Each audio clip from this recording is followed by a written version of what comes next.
சினேகன் எதிர்பார்க்குற எதுவும் நடக்காதுன்னு நினைக்கிறேன் நான். இவர் இங்கே மேடையில் டிக்ளேர் பண்ணுறாரு எதிரின்றாரு. நான் எப்படி போய் அவரை பார்க்குறதுன்னு தெரில. 2 எதிரிகளை ஒன்றாக வச்சு பார்க்கக்கூடிய வாய்ப்பு கிடைச்சுன்னா செஞ்சு பார்த்துருவோம். அதையும் பணம் வாங்கிட்டேன் நான், ஒரு 1.5 கோடி ரூபாய் பணம் வேறு வாங்கிட்டேன்.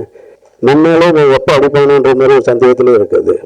சொன்னால் எப்படி எடுத்துப்பாங்கன்னு தெரில. நம்ம மூஞ்சி வேறு தாடியோடு ஏற்கனவே வேறு மாதிரி இருக்குது. சும்மாவே கோபமாக இருக்கிற மாதிரியே இருக்குது. சிவாஜி சாருக்கு வந்து ஆக்ஷன் வராது, எல்லாருக்கும் தெரியும். அது கொஞ்சம் இப்படி முன்னாடி அவர் இப்படி உட்காந்து பாடிட்டு இருக்காரு, நான் முன்னாடி நிற்கிறேன்.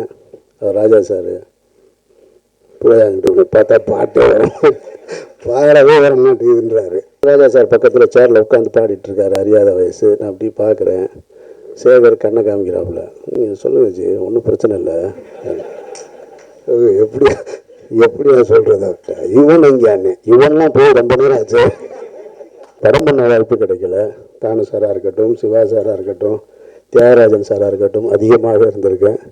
இனிமேலும் இப்படி இருக்கணும் சார், வாய்ப்பு கூட இனிமேலும் கொடுத்துறாங்க. ஏன்னா அந்த நட்பு போயிடும்.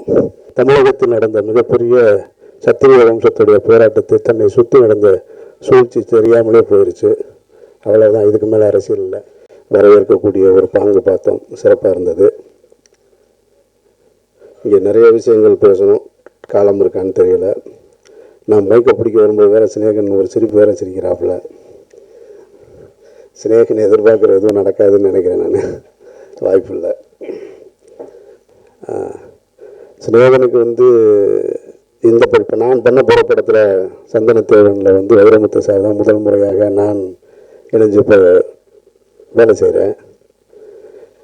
சரி, 5 படம் சினேகனோடு இருந்திருக்கேன் நான். சரி, இந்த படத்தில் சினேகனும் கண்டிப்பாக ஒரு பாட்டு எழுத வச்சுருவோம் அப்படின்னு நினச்சிட்டு இருக்கேன். இவர் இங்கே மேடையில் டிக்ளேர் பண்ணுறாரு எதிரின்றாரு. நான் எப்படி போய் அவரை பார்க்குறதுன்னு தெரில. அது எதுக்கு யாருக்குமே கேட்காது. அது எது கான்ட்ரவர்சியோ அதுதான் போய் சேரும். அதனால் சொல்ல எதிரியே அது மேடையில் வச்சு எனக்கு சொல்லியிருக்கேன், நீ என்கிட்ட கேட்குறியான்னு கேட்பாரு. இருந்தாலும் பரவாயில்ல. 2 எதிரிகளை ஒன்றாக வச்சு பார்க்கக்கூடிய வாய்ப்பு கிடைச்சுன்னா செஞ்சு பார்த்துருவோம். அதையும் பிரபு, விக்ரம் பிரபு, நான் ஆதிபகவன் ஆரம்பிக்கும் பொழுது ஒரு நாள் பிரபு சார், நான் படம் அனௌன்ஸ் பண்ணல, ஆனால் அதுக்கான கமிட்மெண்ட்டு முன்னாடியே முடிஞ்சிருச்சு. கண்ணபுரான்ற டைட்டிலில் சிவஸ்ரீ பிக்சர்ஸ்க்கு வந்து நான் கமிட் ஆகிட்டேன். அப்போ அது வெளியில் யாருக்கும் தெரியாது. அப்போ அந்த டைமில் ஒரு நாள் பிரபு சார் ஃபோன் பண்ணி, அமீர் சார் இந்த மாதிரி பையன் ரெடி பண்ணிட்டேன். எனக்கு உண்மையிலே இவ்வளோ பெரிய பையன் இருக்காருன்றதே தெரியாது. சார் பையன் ரெடி ஆகிட்டான், எப்போ கூப்பிட்டு வரேன் அப்படின்னாரு. சார் முதல்ல எனக்கு புரியலை சார் அப்படின்னு. நான் இல்லை சார், பையன் நீங்கள் பார்த்தது இல்லையான்னாரு. சாரி சார், நான் பார்த்ததில்லை, வெளியே எங்கேயும் ஃபங்க்ஷனுக்கு போகிற பழக்கம் இல்லை, அதனால் பார்த்ததில்லைன்னு. அப்போ சொல்லும்போது தான் நான் சொன்னேன், நான் சிவாஜி சார் குடும்பத்தில் இருந்து, அதாவது யாருக்கும் எல்லாரும் சொல்கிறது தான் இது மேடைகளில், சின்ன வயசுலேருந்து நம்ம யாரை பார்த்து வளர்ந்தோம், யாரை பார்த்து சினிமா கற்றுக்கிட்டோம் அப்படின்றது ஒன்று இருக்குல்ல. அப்படி பார்த்து பிரமிச்ச ஒரு இது. சென்னைக்கு வரும்போதெல்லாம் அந்த போக் ரோடு பக்கம் போகும்போது தான் சிவாஜி சார் வீடு அப்படின்னு அதை பார்க்குறதுல ஒரு பெருமை, அதை சொல்கிறதுல ஒரு பெருமை, எம்ஜிஆர் வீடு இருக்குதுன்னு சொல்கிறதுல பெருமை, ஏவிஎம் வாசலில் நிற்கிறேன்னு சொல்கிறதுல ஒரு பெருமை. இப்படி நிறைய இருக்குது சினிமாவில் வந்த எல்லாருக்கும். வளர்ந்ததுக்கு பின்னாடி அதை யாரும் மறந்துடுறாங்கன்னு நினைக்கிறேன் நான். அப்படி ஒரு நம்ம பார்த்த ஒரு வீடு, உள்ளேருந்து யாராவது ஒரு தலை தெரிஞ்சிடாதா அப்படின்னு பார்த்துட்டு இருக்கும் பொழுது அந்த வீட்டிலேருந்து ஒரு அழைப்பு வருதுங்கும் போது நான் சொன்னேன், சாரி சார், எனக்கு நீங்கள் இப்படி ஒன்று கேட்குறீங்க, என்னால் செய்ய முடியல சார். நான் ஆல்ரெடி கமிட் ஆகிட்டேன். கமிட் ஆகி 1.5 வருஷத்துக்கு மேலே ஆயிடுச்சு. பணம் வாங்கிட்டேன். நான் ஒரு 1.5 கோடி ரூபாய் பணம் வேறு வாங்கிட்டேன். எனக்கு என்ன பண்ணுறேன்னு தெரில சார், ஆனால் நீங்கள் கேட்டதே எனக்கு அவ்வளோ மகிழ்ச்சியாக இருக்குது அப்படின்னு. அந்த டைமில் தான் நான் டைரக்டர் யூனியனில் இருக்கும் பொழுது பிரபு சாலமன் வந்து ஜாயின்ட் செக்ரட்டரியாக இருக்கார். பிரபு ஷூட்டிங் போகாமல் இருக்கார். இது விக்ரம் பிரபுக்கு தெரியுமான்றது எனக்கு தெரியாது.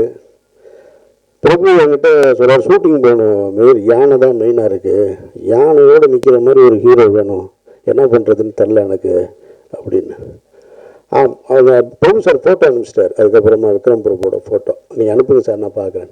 அப்போ பிரபு சார்கிட்ட சொன்னேன், நான் நீங்கள் என்ன நினச்சி கேட்டீங்கன்னு தெரில, யானைக்கு பக்கத்தில் யானையை கண்ட்ரோல் பண்ணுற மாதிரியே ஒருத்தரை நான் பார்த்தேன் நான்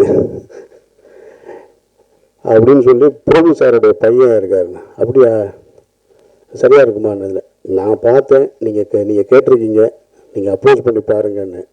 இதுதான் நடந்தது. அது பிரபுக்கு தெரியுமான்னு தெரில. அப்படி தான் இன்றைக்கி கும்கி மூலமாக வந்து வியாபாரத்தன்மைக்குள்ளேயும் வந்து ஒரு ஆக்ஷன் ஹீரோவாக சிவாஜி சாருக்கு வந்து ஆக்ஷன் வராது, எல்லாருக்கும் தெரியும் அது. பிரபு சார் அதெல்லாம் சிவாஜி சாருக்கு டான்ஸ் வராது, ஆக்ஷன் பண்ண மாட்டாங்க. ஆனால் அது ரெண்டுமே பிரபு சார் பண்ணாங்க. அது ரெண்டையும் விட பிரபு சாரை வந்து ரஜினி சார் ஒரு முறை மேடையில் சொல்லியிருக்காங்க. சிறைச்சாலைன்னு ஒரு படம் நினைக்கிறேன். அதாவது சிவப்பாக இருக்கிற கலராக இருக்கிறவங்களுடைய முகத்தில் வந்து ஆக்ஷன் எடுபடாது பிரபு. ஆனால் முதல் முறையாக சிறைச்சாலையில் வந்து அந்த ஒரு ஹேண்ட் கப் போட்டு அந்த அந்தமான் தீவில் கட்டியிருக்கிற மாதிரி இருக்கும். அதை பார்த்து ரஜினி சார் சொல்லியிருக்காங்க, உன்னோட கண்ணில் அவ்வளோ வயலன்ஸ் இருக்குது பிரபு, நான் பார்த்தேன் நான் அப்படின்னு. ஞாபகம் இருக்கான்னு தெரில உங்களுக்கு. அதெல்லாம் தாண்டி விக்ரம் பிரபு ஸ்க்ரீனில் இருக்காப்புல. நின்னாலே நான் எப்போ அடிப்பானுன்ற மாதிரி ஒரு சந்தேகத்திலே இருக்குது. அதனால் வாழ்த்துக்கள். இங்கே நிறைய பேர் என்னுடைய டீமாக இருக்காங்க, டீமாக இருந்தவங்க, இப்போ இருக்க போகிறவங்க. இங்கே நின்ன நடிகர் தாஸு, அவங்க சினிமா பிறகு முன்னாலே எனக்கு தெரியும். இப்போ மேடையில் இருந்த ஃபைட் மாஸ்டர் அன்பறிவு, அவர் தான் இப்போ என்னுடைய படத்துக்கு பண்ண போகிறாரு. கேமராமேன் சிவகுமார், அவரோட நான் ஒர்க் பண்ண போகிறேன். அதுக்கு முன்னாடி கேட்கவே வேணாம், யுவன் சங்கர் ராஜா. பிரபு சொல்லும்போது சொன்னார், யுவன் சங்கர் ராஜாவோட வேலை பார்க்குறது நான் ஒரு கனவாக இருந்துச்சு, 3வது படத்தில் நடந்திருக்குன்னு. எனக்கு அந்த பிரச்சனை இல்லை. முதல் படத்துலேருந்து நான் யுவன் கூட வேலை பார்த்துட்டேன். எனக்கு இன்னும் கனவு வந்து இளையராஜா சாரோட வேலை செய்கிறது தான். அந்த கனவு தான் அது கனவு. அதுக்கு இளையராஜா சார், பி.சி. ஸ்ரீராம், கமல் சார், இந்த 3 பேரோட ஒர்க் பண்ணணும். ஆனால் 3 பேரோட ஒர்க் பண்ணுறதுக்கான வாய்ப்பு நான் தான் 3 முறையுமே தவிர்த்திருக்கேன். நான் காரணம் என்னென்னா, பயமாக இருக்கேன் அவங்ககிட்ட. எப்படி போய் ஒரு சின்ன கரெக்ஷன் சொல்கிறதுன்னு கூட நமக்கு சொன்னால் எப்படி எடுத்துப்பாங்கன்னு தெரியல. நம்ம மூஞ்சி வேறு தாடியோடு ஏற்கனவே வேறு மாதிரி இருக்குது, சும்மாவே கோபமாக இருக்கிற மாதிரியே இருக்குது. ஏன்னா நானே போராடி இளையராஜா சாரை என்னுடைய 4வது படத்துக்கு தான், 3வது படத்துக்கு தான் பாட்டு பாடவே வாய்ப்பு கிடச்சது எனக்கு, பாட வைக்கிறதுக்கு, பருத்தி வீரனில்.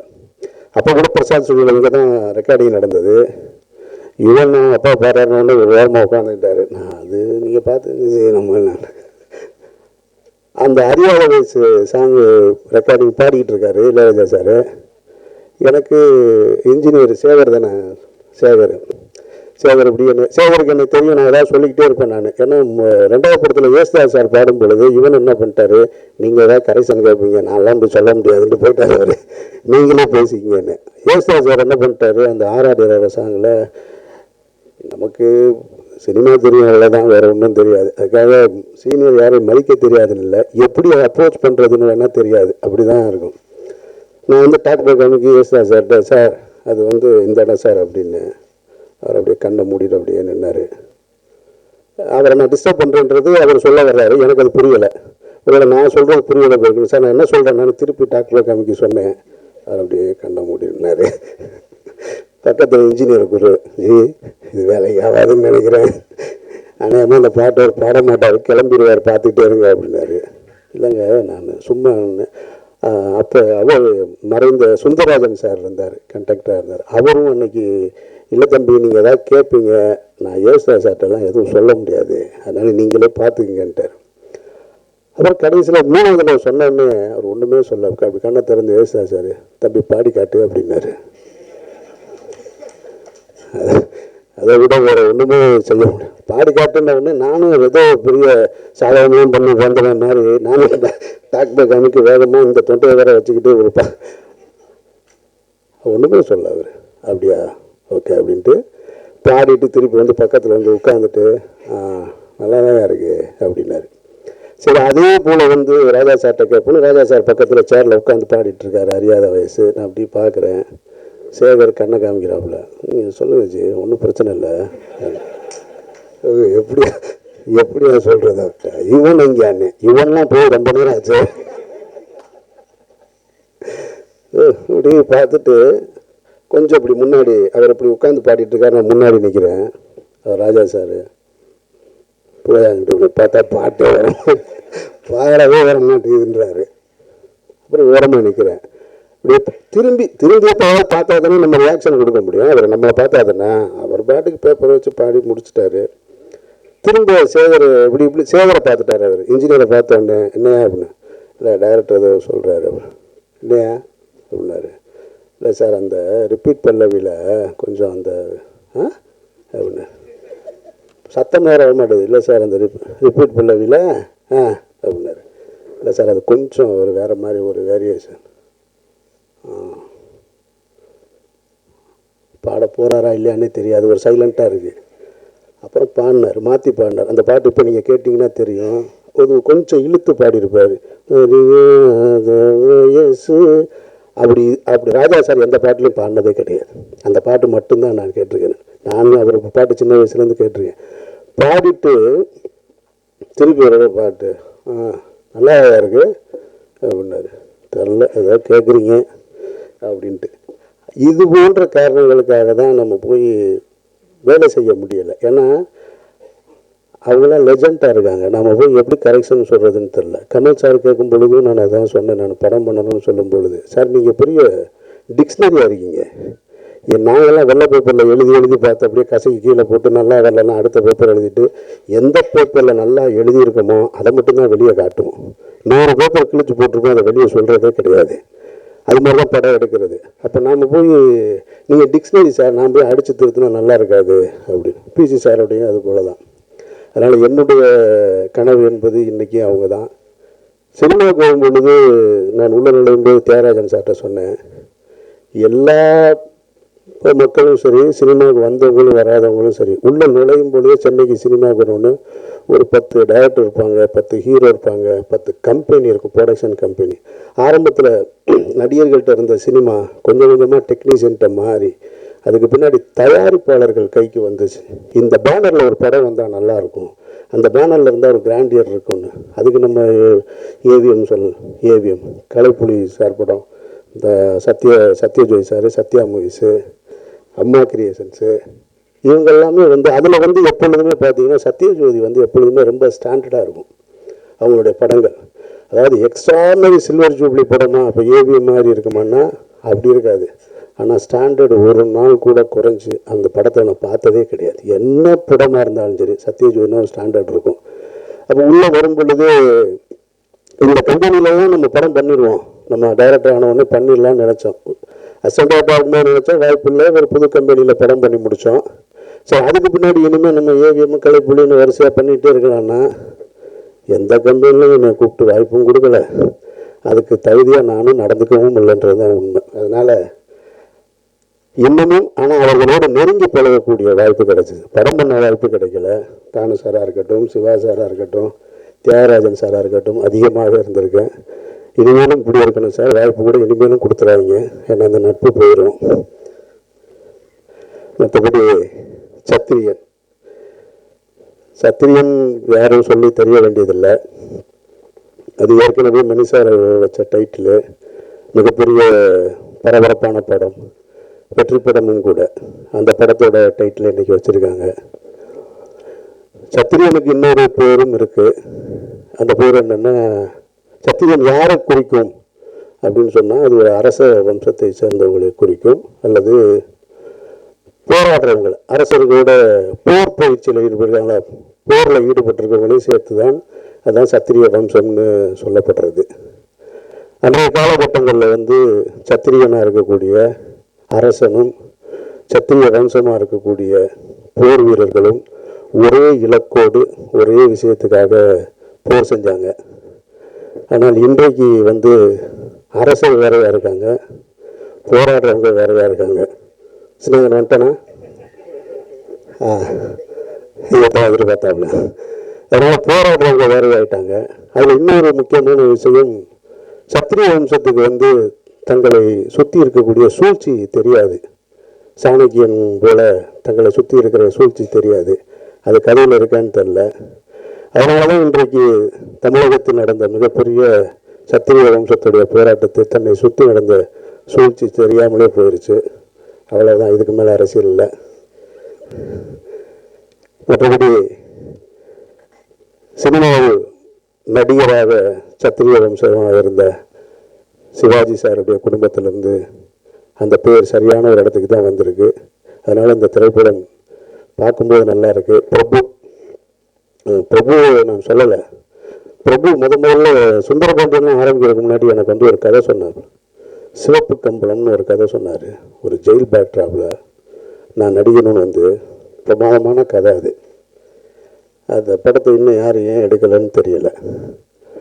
அவ்வளவு அருமையான படம். சுப்பிரமணிய பிரம்மத்தோட இன்னொரு வெர்ஷனாக இருக்கும் உள்ளுக்குள்ளே நடக்கிற ஒரு விஷயங்கள். அப்போ ஒரே ஒரு விஷயம் மட்டும் சொன்னேன் நான். பிரபு கதை ரொம்ப நல்லா இருக்குது, எல்லாமே ஒரு நெகட்டிவ் பாயிண்ட்லேயே இருக்குது. ஒரு இடமாவது ஒரு பாசிட்டிவாக இருந்தால் தான் படம் முடியும் போது நமக்கு நல்லாயிருக்கும். இல்லைன்னா ஏன் வாழ்கிறோன்ற கேள்விக்குறியே வந்துடும். லைஃப்பை விரக்தி ஆகிப்பார் படம் பார்த்துட்டு வரும்போதுன்னு. இல்லை சார் இந்த படத்தை அப்படி தான் சார் எடுக்கணுன்னாரு. இல்லையா பாசிட்டிவாக கொஞ்சம் திங்க் பண்ணியான்னு. சார் நீங்கள் இப்படிலாம் பேசுவீங்கன்னு எனக்கு தெரிலன்ட்டு போயிட்டார். அதுக்கப்புறம் பண்ணலை. அதுக்கப்புறம் சசியை வச்சு சுந்தரபாண்டியன் எடுத்து முடிச்சிட்டாரு. ஃபஸ்ட்டு டே கமலாதட்டில் படம் பார்த்து வெளியில் வரேன், கீழே நின்றுட்டுருக்காப்புல. என்ன பிரபு படம் பிரமாதமாக இருக்குது, படம் ரொம்ப பாசிட்டிவாக முடிஞ்சிருக்குன்னு. ஆமாம் சார் நீங்கள் சொன்னீங்கல்ல சார், அதனால் பாசிட்டிவாக பண்ணணும்னு முடிவு பண்ணிட்டேன் சார். ஏதோ நெகட்டிவாக இருக்கும்போது என்கிட்ட சொல்கிறேன், பாசிட்டிவாக இருந்தால் சசிகுமார் உனக்கு என்னை பார்த்தா எப்படி தெரியுது? அன்றிலிருந்து இன்னைக்கு வரைக்கும் நான் எப்படி பார்த்தனோ அதே பிரபு தான். அவருடைய திருமணமாக இருக்கட்டும், அடுத்தடுத்த படங்களாக இருக்கட்டும், இந்த பணிவு இது எப்பொழுதுமே உங்களை உயர்த்தும். நடிக்க முடியாது எல்லாருனாலையும். சினிமாவில் உங்களுக்கு தெரியும், இங்கே இருக்கிற பத்திரிகையாளர்கள்லாம் எவ்வளவோ பேரை பார்த்து முடிச்சிட்டிங்க நீங்கள். நாங்கள்லாம் இப்போ தான் வந்துருக்கோம்.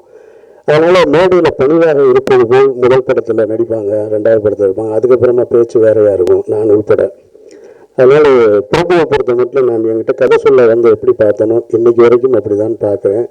ஏன்னா நான் ஒரு ஆரம்பிக்கும் பொழுது தயாரிப்பாளருக்கு நன்றி சொல்லி தான் ஆரம்பிக்கிறாரு. அப்படி பார்க்கக்கூடிய இயக்குநர்கள் ரொம்ப குறைவாக இருக்குது. அந்த வகையில் உங்களுடைய பணிவும் உங்களுடைய கதை மேலே எனக்கு நம்பிக்கை இருக்குது. நிச்சயமாக இந்த படம் வெற்றி பெறணும். உங்களுடைய எல்லாருடைய உழைப்புக்கும் இறைவன் வெற்றி கொடுக்கணும்னு வேண்டி விரைவிடுகிறேன். நன்றி.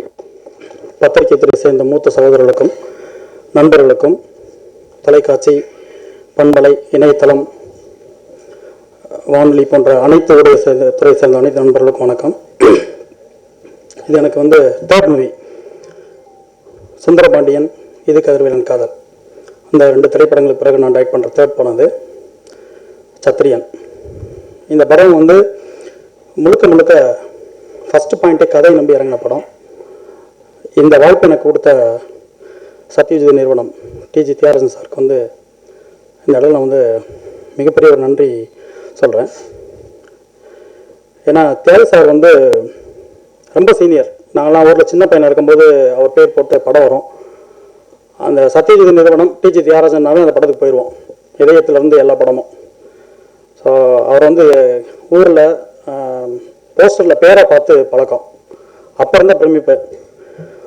தியாக சார்ட்ட போய் கதை சொல்லணுன்ற வாய்ப்பு எனக்கு கிடைக்கும்போதே வந்து எப்படி நம்ம போய் சொல்ல போகிறோம், ஃபஸ்ட்டு நமக்கு ஒரு பதட்டம் வந்துடுமே, நம்ம கதையை வந்து நேர்த்தியாக சொல்லிடுவோமா அப்படின்ற ஒரு பயத்தோடு தான் ஃபஸ்ட்டு டைம் நான் சாரை மீட் பண்ணேன். சார் வந்து ஃபஸ்ட்டே வந்து கூல் பண்ணிட்டாங்க, பிரபார் அதெல்லாம் இல்லை, நீங்கள் மனசில் நினச்சிருக்க கதையை சொல்ல போகிறீங்க, அதனால் தைரியமாக சொல்லுங்கள் அப்படின்னாங்க. அங்கே கொடுக்க ஆரம்பித்த அந்த உற்சாகம் இந்த படம் இன்றைக்கி இவ்வளோ தூரம் வந்து நிற்கிறது வரைக்கும் குறையலை. ஸோ எல்லா நேரமும் எனக்கு ஃப்ரேம்கில் வர்றதுக்கு என்ன வேணுமோ அதெல்லாம் நான் கேட்கும்போதெல்லாம் கொஞ்சம் கூட யோசிக்காமல் கொடுத்துருக்காங்க சார். முழுக்க முழுக்க கதை. அதில் வந்து சார் வந்து என்ன ரொம்ப கவனமாக இருப்பாங்க. ஏன்னா கதை தான் ஃபஸ்ட்டு நம்ம எல்லாத்துக்கும் கொண்டு போய் சேர்க்க போகிற இடம் பிரபாகர் அப்படின்வாங்க. ஸோ இந்த வாய்ப்பு கொடுத்த தியாக சாருக்கு மிகப்பெரிய நன்றி. அப்புறம் வந்து தியாக சாருடைய செந்தில் தியாகராஜன் சார், அர்ஜுன் தியாகராஜன் சார், 2 பேருக்கு ரொம்ப தேங்க்ஸ் சொல்லணும். அதில் அர்ஜுன் சாருடைய பங்கு வந்து ரொம்ப முக்கியமான பங்கு. நான் ஃபஸ்ட்டு டேவில் இருந்து நான் ஃபஸ்ட்டு ஒரு கதை வேறு கதை தான் சொல்லியிருந்தேன் சாருக்கு. அந்த கதை சாருக்கு ரொம்ப பிடிச்சிருந்துச்சு. ஆனால் விக்ரம்பல் சார் வந்து அது இன்னொரு படத்தினுடைய சாயல் இருக்க மாதிரி இருக்குது எனக்கு அப்படின்ட்டாங்க. நான் அவர்கிட்ட வந்து இது செகண்ட் கதை இல்லை, 3வது கதை சொல்லியிருக்கேன். தியாக சார் தெரியாமல் இன்னொரு கதை சொன்னோம், நானும் அர்ஜுன் சார்லாம் போய். அதுக்கப்புறம் 3rd கதை தான் இது. ஸோ சாப்பை சொல்லும்போது 2வது கதை இது. கதை கேட்டவொடனே சாருக்கு பிடிச்சிருந்துச்சு, பிரபு சாருக்கு விக்ரம்பு சார் பிடிச்சிருந்துச்சு. ஸோ விக்ரம்பு சாருக்கு வந்து கதை பிடிச்சி ஓகேன்னு சொன்ன அந்த பாயிண்டில் தான் இந்த படம் ஆரம்பிச்சிச்சு. படம் ஆரம்பிச்சதுலேருந்து இந்த நிமிஷம் வரைக்கும் எங்களுக்கு முழு ஒத்துழைப்பு கொடுத்த, அதாவது தயாரிப்பு தரப்புலையும் எனக்கு வேண்டியதையும் அங்கே கேட்டு அவங்ககிட்ட வந்து வாங்கி கொடுத்த, சார்கிட்டையும் சார் சொல்கிற விஷயங்களையும் எனக்கு சொல்லி இந்த படம் இன்றைக்கி நல்ல தூரம் வந்து நிற்கிது அப்படின்னா நிர்வாக தயாரிப்பாளர் ராகுல் அவருக்கு இந்த இடத்துல நான் தேங்க்ஸ் சொல்லிக்கிறேன். அப்புறம் இன்னும் தயாரிப்பாளர் சரவணன் சார். சார் வந்து எப்படின்னா ஷூட்டிங் ஸ்பாட்டில் மேக்ஸிமம் வந்து தியாக சார் வர்றாங்களோ இல்லையோ, சரவணன் சார் வந்தாங்க, சாரோட பிரதர். படத்தோட ட்ரெய்லராக இருக்கட்டும், சின்ன சின்ன சீக்வன்ஸ் பார்த்துட்டு ஃபர்ஸ்ட் ஹாஃப் பார்த்துட்டு அவருடைய ரொம்ப நுணுக்கமான விமர்சனங்கள் எல்லாமே எங்களுக்கு வந்து நல்ல விதமாக கைட் பண்ணுச்சு எனக்கு. ஸோ இந்த படம் எனக்கு ரொம்ப நல்லா வந்திருக்கு. அதுக்கு வந்து ஃபஸ்ட்டு நான் வந்து தயாரிப்பாளர் தியாகு சாருக்கு, செந்தில் சார், அர்ஜுன் சார், சரவணன் சாருக்கு ரொம்ப தேங்க்ஸ் சொல்லிக்கிறேன். அப்புறம் நான் இந்த 3வது படம் இயக்கி இந்த மேடையில் இருக்க காரணமான சசிகுமார் சார், எஸ்சி சபா சார், வெங்கடேஷ் சார், ஜெயரமேஷ் சார், அவங்க 4 பேருக்குமே தேங்க்ஸ் சொல்லிக்கிறேன். அப்புறம் என்னுடைய அழைப்புக்காக இங்கே வந்திருக்க அமித் சார் அவர்களுக்கு ரொம்ப நன்றி. ஏன்னா நான் இந்த விஷயத்துக்கு மட்டும் இல்லை, எப்போவுமே எனக்கு ஏதாவது ஒரு விஷயம் பேசணும், நான் வந்து எனக்கு கன்ஃபியூஸாக இருக்குது அப்படின்னா நான் அமித் சார் தான் போய் பார்ப்பேன். தாஸ் சார் மூலமாக நானும் தாஸ் சார் உடனே போயிடுவோம், வாங்கடா என்ன பிரச்சனை என்ன சொல்லு அப்படின்னு சொல்லி கேட்பாங்க. அந்த என்னுடைய அழைப்புக்காக இங்கே வந்ததுக்காக நான் வந்து அமித் சாருக்கு ரொம்ப தேங்க்ஸ் சொல்லிக்கிறேன். விக்ரம் பிரபு சார், சுந்தரபாண்டியன் பார்த்துட்டு பிரபு சார் ஃபோன் பண்ணி படம் ரொம்ப பிடிச்சிருக்கு, நம்ம ஒரு படம் பண்ணணும் அப்படின்னு சொல்லி பேசினாங்க. விக்ரம் பிரபு சார் பண்ணணும் அப்படின்னு சொல்லிட்டு ஃபஸ்ட் நாங்கள் பேசுனது வந்து சிவாஜி ப்ரொடக்ஷனுக்கு தான் பேசணும். ஆனால் அது டைம் பாஸ் சார் தான் பேசுவாங்க. இடையில வந்து இப்போ நான் இங்கே இருக்கும்போது அவங்க கூப்பிடுவாங்க, நான் ஃப்ரீ சார் பார்க்கணும் போது பிரபு சார் இங்கே இருக்க மாட்டாங்க. அப்படியே போய்ட்டு இருந்துச்சு. இதுக்கு இடையில நான் வந்து தியாகு சாரை மீட் பண்ணி, அர்ஜுன் சாரை மீட் பண்ணி சத்யஜித் நிறுவனத்துலையும் பேசிகிட்டு இருந்தேன். கடைசியில் வந்து இது டேக் ஆஃப் ஆனது தியாகு சாரோட ஆசீர்வாதத்தோட சத்யஜோதியில் அந்த படத்தை பண்ணியிருக்கோம். விக்ரம் பிரபு சாருக்கு ரொம்ப தேங்க்ஸ் சொல்லிக்கிறேன். யுவன் சார், நான் வந்து ஒரு உதவி இயக்குனராக இருக்கும்போது ஒரு 100 நோட்டில் வந்து என்ன பண்ணுவேன்னா நிறைய டைட்டில் எழுதுவேன். நிறைய படத்தோட டைட்டில் எழுதிட்டு அதை வந்து நம்ம ஒரு ஃபாண்ட் டிசைன் ஃபாண்ட் மாதிரியே பின்னாடி ஷேடெல்லாம் கொடுத்து அது ஒரு ஆர்ட் மாதிரி பண்ணி அது மேலே வந்து அப்போ ஹிட் படம் கொடுத்துருக்க கம்பெனியாக எழுதுவேன். சத்யஜோதி நிறுவனம் எல்லா கம்பெனி மேலே எழுதி ஒவ்வொரு கம்பெனியாக மாற ஒவ்வொரு கதைக்கு கீழே வந்து ஒரு கேமராமேன் ஒவ்வொரு பேர் மாறிக்கிட்டே இருக்கும். இப்போ ஹாரர் மூவி ஒரு கதை லைன் பிடிச்சிருக்கேன்னா அதுக்கு ஒரு கேமராமேன் எழுதுவேன். ஒரு லவ் ஸ்கிரிப்ட் அப்படின்னா அதுக்கு ஒரு கேமராமேன் எழுதுவேன். இப்போ எழுதிக்கிட்டே இருப்பேன். ஆனால் அதில் மாறாமல் எழுதின பேர் வந்து யுவன் சங்கர் ராஜா. எனக்கு வந்து அது கனவு. அது வந்து 3வது படத்தில் தியாகு சாரோட ஆசீர்வாதத்தில் எனக்கு நடந்திருக்கு. நான் வந்து இந்த ஃபஸ்ட்டு மீட்டிங்லேயே வந்து யுவன் சார்கிட்ட சொன்னேன், சார் நான் வந்து ஃபஸ்ட்டு நான் டைரக்டராக வரல உங்களை பார்க்க, உங்களுடைய ஃபேனாக தான் வந்திருக்கேன். ஏன்னா நான் வந்து ஒரு 100 நோட்டில் எழுதி நிறைய படங்கள் எழுதி வச்சுருக்கேன் சார், உங்கள் பேரை அத்தனை படம் நான் பண்ணணும் அப்படின்னு சொல்லியிருக்கேன். சார் நிச்சயம் பண்ணணுன்னு இருக்காங்க. யுவன் சார் மியூசிக் பண்ணது என்னோட 3வது படத்துக்கு பண்ணது ரொம்ப எனக்கு சந்தோஷமான விஷயம். 3 சாங் பண்ணியிருக்கோம். இப்போ இன்னொரு சாங் ஒன்று ஸ்கிரிப்டில் தேவைப்படுது, அது சார் பார்த்து பண்ணணுன்னு இருக்காங்க. சினேகன் சார் எழுதியிருக்காங்க பாறை மேலே அப்படின்னு. இப்போ நீங்கள் பார்த்த சாங் அது வந்து சினேகன் சார் எழுதினது. அப்புறம் ஃபஸ்ட்டு பார்த்த சூடா ஒரு சூரியன் வந்து விவேக் எழுதியிருக்காரு. ப்ரீ கிளைமேக்ஸில் வந்து மயிலாரண்டுன்னு ஒரு சாங் வருது, வைரமுத்து சாரோட லிரிக்கில். படத்தை வந்து முக்கியமாக ஹோல்ட் பண்ணுற சாங் அதுவாக இருக்கும்னு நினைக்கிறோம். இன்றைக்கி ஸ்க்ரீன் பண்ணலை, ஏன்னா அதுக்குள்ளே அந்த கதை சம்மந்தப்பட்ட காட்சிகள்லாம் உள்ளே இருக்குது. ஸோ அதனால் இப்போ வேண்டாம்னு சொல்லிட்டு முடிவு எடுத்திருக்கோம். 3 சாங்குமே ரொம்ப நல்லா வந்திருக்கு. சாங்ஸ் ரொம்ப ஹிட்டாகவும் நம்புகிறோம். படம் வந்து ஒரு யதார்த்தம் இல்லாத கமர்ஷியல் படம். சுந்தரபாண்டியில் நான் சொன்னது தான், ஏன்னா எப்போவுமே வெறும் கமர்ஷியலுக்காக மட்டும் படம் பண்ணிட முடியாது, வெறும் யதார்த்தமாக மட்டும் படம் பண்ணிட முடியாது. ஏன்னா நம்ம கமர்ஷியலுங்க ரொம்ப முக்கியம். அதை நோக்கி தான் ஹோல் டீமே நாங்கள் ஒர்க் பண்ணியிருக்கோம். ஸோ படம் ரொம்ப நேர்த்தியாக இந்த வருடத்தின் மிக முக்கியமான திரைப்படமாக நம்ம எல்லாம் யாருமே புறக்கணிக்க முடியாத எல்லார் மனசுலையும் போய் பதிகிற படமாக அந்த சத்திரியன் இருக்கும். ஹீரோயின் மஞ்சிமா மோகன், அச்சம் என்பது மடமேடா, அதுக்கு பிறகு வந்து அவங்களுடைய செகண்ட் மூவி இது. நான் ஃபஸ்ட்டு வந்து அந்த படம் ரிலீஸ்க்கு முன்னாடி நான் கமிட் பண்ணும்போது அவங்க வந்து கௌரவம் சார் படத்தில் பண்ணுறாங்கன்னு எங்களுக்கு தெரியாது. ஒரு வடக்கன் செல்வி மலையாள மூவி பார்த்துட்டு தான் அவங்கள செலக்ட் பண்ணோம். ஸோ அதோட விசுவல்ஸ்லாம் கொஞ்சம் எடுத்துகிட்டு நம்ம வித்தியாச சார்ட்டையும் அர்ஜுன் சார்ட்டையும் காமிச்சோன்னே உங்களுக்கு பிடிச்சிச்சு. ஸோ இன்றைக்கி அவங்க வர முடியலன்னா இன்னொரு படத்தோட கிளைமேக்ஸ் ஷூட்டில் இருக்காங்க. ஸோ அவங்களுக்கு ரொம்ப தேங்க்ஸ். அவர் வந்து வேட்டையின் கவின் வந்து விஜய் டிவியில் வந்து ரொம்ப பிரபலமாக இருக்கக்கூடிய ஒரு நபர். இப்போ இன்னொரு படம் ஹீரோ பண்ணிகிட்ருக்காரு. இந்த படத்தில் எங்கள் அழைப்புக்காக வந்து முக்கியமான ஒரு கேரக்டர் பண்ணியிருக்காரு. அவருக்கு ரொம்ப தேங்க்ஸ். ஐஸ்வர்யா தத்தா, சரத்லகித ஸ்வா, Tara madam, Das sir, Vijay Murugan sir, அப்புறம் வெளுத்துக்கட்டு கதிர், சவுந்தர், நரேன் சார், யோகி பவன், நிறைய எல்லாமே ரொம்ப முக்கியமான ஆர்டிஸ்ட், ரொம்ப முக்கியமான கேரக்டர்ஸ் பண்ணியிருக்காங்க. அதில் வந்து விஜய் முருகன் சார் வந்து சொல்லி ஆகணும். அவர் வந்து படத்தினோட ஆர்டேட்டாக தான் ஃபஸ்ட்டு உள்ளே வந்தார். அப்போ அந்த கேரக்டர் வந்து நான் ஃபஸ்ட்டு பார்த்தாலே நினச்சிட்டேன், நம்ம வேறு கூட நம்ம விஜய் முருகன் சார்ட்ட கூட பேசியிருக்கலாமே அந்த கேரக்டரை அப்படின்னு. அப்புறம் சரி இன்னொரு ஆர்டிஸ்ட் பேசிகிட்டு இருந்தோம், அப்போ சொல்லலை. அதுக்கப்புறம் நாங்கள் ட்ரை பண்ண ஆர்டிஸ்டோட டேட் கிடைக்கல. அப்புறம் வேறு ஒருத்தரை கூப்பிட்டு வந்தோம் நார்த் இந்தியாவிலேருந்து, அவர் எங்களுக்கு செட் ஆகலை. ஸோ ஆன் ஸ்பாட்டில் வந்து எனக்கு எப்படி கேட்குறேன்னு தெரியல, ஏன்னா முதல்ல நம்ம நினச்சிக்கிட்டே இருக்கிறோம், என்ன சொல்ல போகிறேன்னு தெரியல. அப்படின்ட்டு போய் நான் விஜய் முருகன் சார்ட்ட வந்து கேட்டேன், சார் நீங்களே பண்ணிடுங்க சார், ஏன்னா இது நான் ஃபஸ்ட் டேவே உங்களை நினச்சது மனசில் நினச்சது, இப்போ நான் உங்கள்கிட்ட சொல்லலை அப்படின்னு. அப்போ வந்து அங்கே வரும்போது வேறு கெட்டப்பில் இருந்தார். இமீடியட்டாக எல்லாம் மாதிரி அவங்க பண்ணாங்க. அவங்களுக்கு வந்து இது முக்கியமான ஒரு படமாக விஜய் முருகன் சாருக்கு இருக்கும். கேமராமேன் சிவகுமார் விஜயன் சார் சொல்லணும். அவர் வந்து இறுதி சுற்று ட்ரெய்லர் பார்த்துட்டு தான் அவர்கிட்ட பேசினேன் நான். அதுக்கப்புறம் இறுதி பண்ணியிருக்காரு. இப்போ இந்த படம் சத்ரியன் நம்ம கூட பண்ணியிருக்காங்க. அதுக்கப்புறம் அமித் சாரோட படம் பண்ணுறாரு. ரொம்ப ஹார்ட் ஒர்க்கர். நாங்கள் சில விஷயங்களில் கூட கொஞ்சம் ஃப்ரீயாக இருந்தால் கூட அவர் விட மாட்டார். ஏன்னா சினிமா வந்து இந்த பெரிய துறையில் வரும்போது அதுக்கான ஆளுமை என்ன இருக்கணும் அப்படின்னு புரிஞ்சு ஒவ்வொரு ஃப்ரேமுக்காகவும் ரொம்ப ஹார்ட் ஒர்க் பண்ணுறவர். ஸோ அவரோட சேர்ந்து ஒர்க் பண்ணது ரொம்ப சந்தோஷமான விஷயம். சிவா சாருக்கு தேங்க்ஸ் சொல்லிக்கிறேன். அப்புறம் எடிட்டர் வெங்கட் படம் ஆரம்பிச்சிலேருந்து இந்த நிமிஷம் வரைக்கும் தூக்கம் இல்லாமல் ஒர்க் பண்ணிகிட்ருக்காரு ஃபஸ்ட் டேலேருந்து. ஸோ வெங்கட்டுக்கு நான் தேங்க்ஸ் சொல்லிக்கிறேன். சிரிக் மாஸ்டர், அப்புறம் ஃபைட் மாஸ்டர் அன்பரி மாஸ்டர், அவரோட உழைப்பு வந்து ஒரு ஈக்குவல் டேரக்டர் தான். அவர் ஸ்பாட்டில் எங்களை தான் கொஞ்சம் ஆஃப் பண்ணி உட்காருங்க அப்படின்ட்டார். சொல்லிவிட்டு அவரோட ஆக்ஷனில் தான் நாங்கள் எல்லாம் பரபரன்னு ஓடிட்டு இருந்தோம். ஸோ ஒரு 15 நாள் 16 நாள் இருக்கும்னு நினைக்கிறேன் திருச்சியில் கண்டினியூஸாக டே நைட் ஒர்க்கு. அன்பரி சாருக்கு ரொம்ப தேங்க்ஸ் சொல்லிக்கிறேன். அப்புறம் designer, costume designer Poornima madam, அந்த கேரக்டரை உள்வாங்கிட்டு சிவகுமார் விஜயன் சாரோட வந்து டிஸ்கஸ் பண்ணி, ஸோ என்ன டோன் படத்துக்கு வேணும், அதுக்கு என்ன காஸ்டியூம், என்ன கலர்லாம் இருக்கக்கூடாதுன்னு நிறைய டிஸ்கஸ் பண்ணி ரொம்ப ஹார்ட் ஒர்க் பண்ணாங்க. அவங்களுக்கும் ரொம்ப தேங்க்ஸ். காஸ்டியூமர் செந்தில், இதில் காஸ்டியூமர் இன்ட்ரோ கொடுக்குறோம், என்னுடைய நண்பர் தான், அவருக்கு ரொம்ப நன்றி. மேக்கப் ராஜா, தனுஷ் கூட இருப்பார். தனுஷ் சாரோட வந்து ரொம்ப க்ளோஸ் அவர் இந்த படத்தில் மேக்கப் பண்ணியிருக்காரு ராஜான்னு சொல்லிட்டு. Stills CS Balu sir, Mani Ratnam சாருடைய ஸ்டில் ஃபோட்டோகிராஃபர், எங்களோட அழைப்பு இதில் பண்ணியிருக்காங்க. ரொம்ப நல்ல ஸ்டில்ஸ் எல்லாம் எடுத்து கொடுத்துருக்காரு. ரொம்ப அதாவது ஸ்டில்ஸ் எல்லாம் எடுத்துகிட்டு நம்ம வந்து அதை டிசைன்ஸ் பண்ணும்போது அதுக்கு யூஸ் பண்ண முடியாமல் நிறைய திணறுவோம். அதெல்லாம் தாண்டி ரொம்ப அழகான ஸ்டில்ஸ் எங்களுக்கு எடுத்து கொடுத்துருக்காரு. சிஎஸ் பாலுக்கு சாருக்கு தேங்க்ஸ் சொல்கிறேன். அப்புறம் மேனேஜர் சுரேஷ், அஸ்கர் அலி, மீரான், அவங்க வந்து எங்களை விட அதிகமான உழைப்பு, அவ்வளோ பெரிய ஹார்ட் ஒர்க் போட்டிருக்காங்க. ஸோ அவங்க எல்லாருக்குமே ரொம்ப தேங்க்ஸ் சொல்லிக்கிறேன். என்னோட உதவி இயக்குநர்கள் ஹரி, பாண்டி, ஐயப்பன், பாரதி, ரூபன், அசோக், இவங்க எல்லாருக்குமே ரொம்ப தேங்க்ஸ். ஏன்னா நான் கூட சில நேரம் போய் தூங்கிடுவேன், அவங்க தூங்கலை. இந்த ஒரு வருடம் அவங்களோட உழைப்பு இதில் இருக்குது. இந்த ஹோல் டீமே ஒரு நல்ல படம், நல்ல கதை. இது வந்து ரொம்ப நேர்த்தியாக வரணும்னு சொல்லி ரொம்ப ஹார்ட் ஒர்க் பண்ணியிருக்கோம். எல்லாருக்குமே நன்றி சொல்லிக்கிறேன். எங்களை உற்சாகப்படுத்த வந்த தயாரிப்பாளர் சங்க தலைவர் தானு சார் அவர்களுக்கும், சிவா சார் அவர்களுக்கும், கதிரேசன் சார் அவர்களுக்கும், ராஜேசன் சார் எல்லாருக்குமே ரொம்ப நன்றி. படம் ரொம்ப நேர்த்தியாக வந்திருக்கு. உங்களுடைய ஆதரவு எங்களுக்கு வேணும். நன்றி. ஒரு சூரியம் செஞ்சு புள்ள அடைச்சுக்கோ, முடி சூடா மண்ண நீதான் நினைச்சுக்கோ, யாரோ எல்லைய போட்டா உள்ள சிரிச்சுக்கோ, வெத உயரம் சொல்ல அவ யாரு முளைச்சுக்கோ.